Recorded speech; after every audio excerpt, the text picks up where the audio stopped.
Should Christians celebrate Jewish feasts and festivals? Some have suggested that Christians should trade holidays such as Christmas and Easter for the feasts described in the Old Testament. Dr. David K. Bernard responds to this assertion next on Apostolic Life in the 21st Century. Welcome to Apostolic Life in the 21st Century, a podcast dedicated to helping modern-day believers live out the teachings of the first century church. This podcast is part of the teaching ministry of Dr. David K. Bernard. Dr. Bernard has dedicated his life to studying the Bible and helping believers apply its message to their daily lives.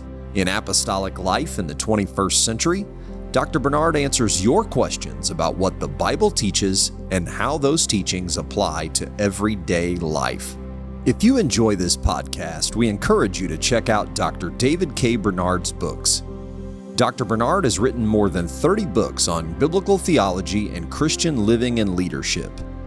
Visit Pentecostalpublishing.com and search David Bernard for a list of available titles. Enter promo code DKB10 at checkout to save 10% on your order. That's Pentecostalpublishing.com, promo code DKB10 to save 10% at checkout. Thank you for joining us. This episode is being released on December 25th, Christmas Day, so I guess we could be the first to say Merry Christmas to all of our people who are tuning into this podcast episode today. We're glad that they are listening to us on Christmas or thereafter. We want to begin by just noting that not everybody feels comfortable celebrating Christmas. And 2 years ago, you did record a podcast titled "Why Should Christians Celebrate Christmas?" And you covered that question. So if anybody wants to know your response to that, they can go back and look that up. But this debate over the holidays, whether or not what holidays Christians should or should not celebrate, prompted at least one audience member to ask the question, why don't Christians celebrate Jewish feasts? This person pointed out that Jesus celebrated Jewish feasts like Passover, Pentecost, all the other feasts. And there's at least some reference to celebration of feasts or acknowledgement of the feasts in the book of Acts. So if we're striving to be apostolic and be like Jesus, why don't we celebrate Jewish feasts? First of all, I would say this whole subject to me comes under the umbrella of Christian liberty. I did a recent podcast about Christian liberty, basically to say as Christians, we're free from sin, of course, but we're free to make our own choices in non-moral matters. And we're particularly free from the law of Moses. So God still has requirements for us to obey or guidelines for us to follow, moral teachings that are incumbent upon us. The New Testament has plenty of practical instructions for Christian life. So it's not that we're without guidance or without law, you might say, but we're not under the law of Moses. So my answer would be, first of all, as Christians, we have liberty. If we want to celebrate certain feasts or holidays, we can, as long as we're not indulging in sin or promoting things such as idolatry. Or if we don't want to celebrate, we can. That's perfectly fine. I do think the Bible gives us this concept of a weekly day of rest and special times of the year that we celebrate with family and friends. I mean, I think that's a principle of good stewardship of our physical, emotional, and spiritual health, that we would set aside certain days of the year for vacation, for holidays, and for special celebrations. But more specifically, what about the feast of the Old Testament? And so my answer there would be, those feasts were specifically given to the nation of Israel. So, for example, the Passover was very specifically to commemorate Israel's deliverance from Egypt. And then other special festivals were associated with the harvest, the agricultural year of ancient Israel. So they were given to ancient Israel. They were not given to the church. They were specific to that culture and that environment. They don't necessarily don't have the same significance to everyone else. But also, not only were they given specifically for Israel, but they were given as types and shadows of spiritual truth. So for example, the Bible is very specific. The Passover, where the lamb was sacrificed so that Israel would be delivered from Egypt, the New Testament says the Passover is a type of Jesus Christ. He is our Passover lamb that was slain for us. And of course, he was sacrificed once for all. So the reason why we don't celebrate Passover is twofold. First, it was given to Israel under the law of Moses, not to us, and had significance for the history of Israel, not for us. But second, to the extent it does have an enduring significance, it is a type or a shadow that points to Jesus Christ. Now that we have the reality, Jesus Christ is our Passover lamb, we don't have to go through the ceremony. And you see this explicitly stated in Colossians chapter 2. If you read in verse 16, I'm reading from the New King James, and verse 17.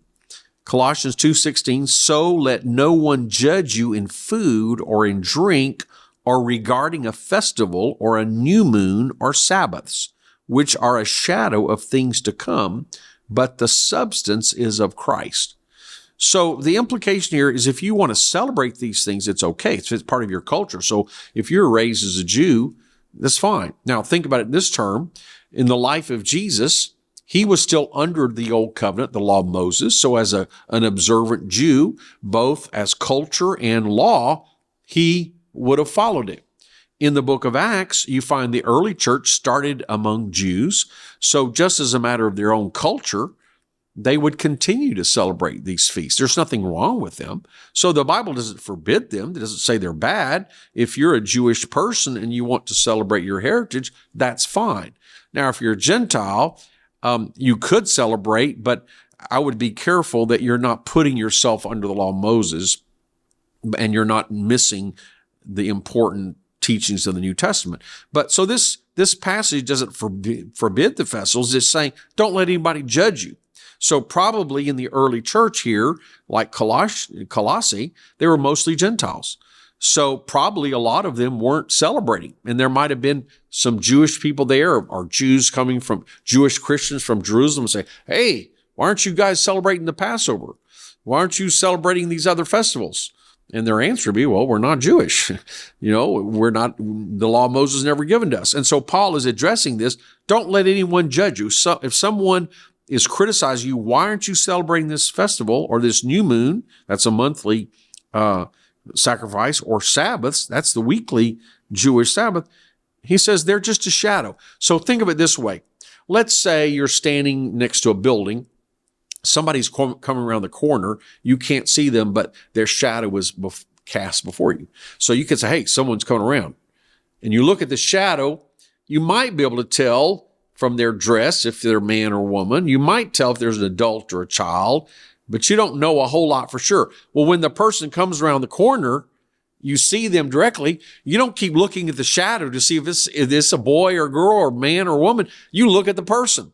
So he's saying those festivals had a purpose to point towards Christ. But now that you have the reality, now that you have Jesus, you don't have to keep going through the motions of the ceremonies. You have Jesus. You have the reality. You have the Sabbath rest of the Holy Spirit. You have Jesus as our Passover lamb, and so on.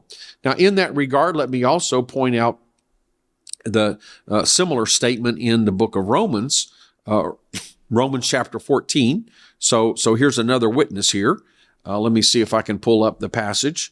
But in Romans 14, the Apostle Paul is dealing with a similar thing. It's a question of Christian liberty. Verse 5 and verse 6. One person esteems one day above another. Another esteems every day alike. Let each be fully convinced in his own mind. He who observes the day observes it to the Lord. And he who does not observe the day to the Lord, he does not observe it. So if you want to do it, fine, as long as you do it as a Christian, serving the Lord, honoring Jesus as Lord. If you don't celebrate, don't let anybody judge you in that regard. You're not celebrating it, so that's fine. I also might want to point out that in Galatians 3, it says the law was a schoolmaster or a tutor to bring us to Christ. But now that we have Christ, we're no longer under the law. So that would be my brief answer as why we do not celebrate the festivals of the Old Testament.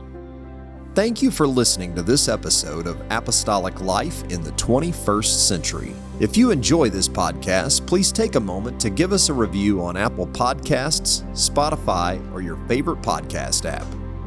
We also appreciate it when you share Apostolic Life in the 21st Century with a friend or family member.